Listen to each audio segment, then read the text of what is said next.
Okay, on this sheet of ours, I'm going to ask us now if y equals 3 to the power x.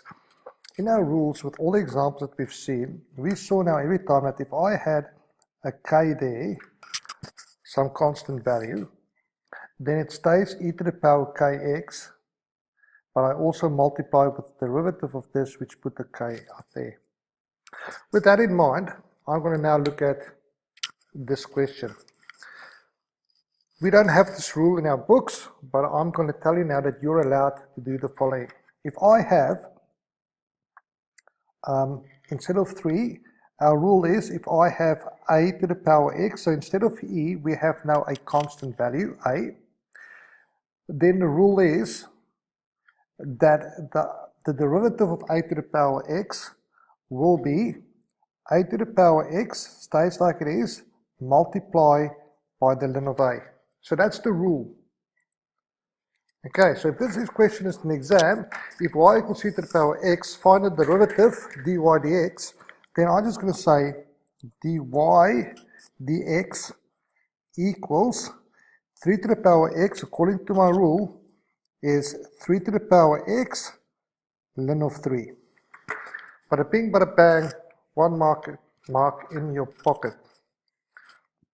However, I would like to show you where I get this, and I'm going to use that by applying or using this value.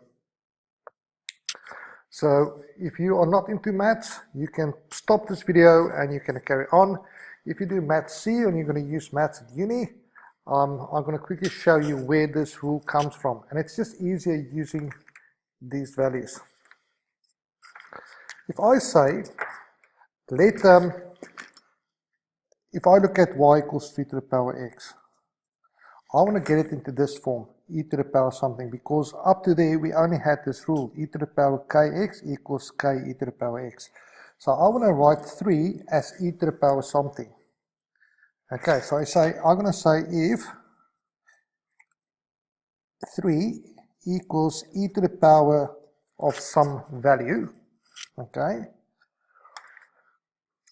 what can I write this 3 as? And what I'm going to do is I'm going to change t. I'm going to write this in terms of t, which means I take ln both sides. That's going to give me t equals the ln of 3. Okay, which means that t,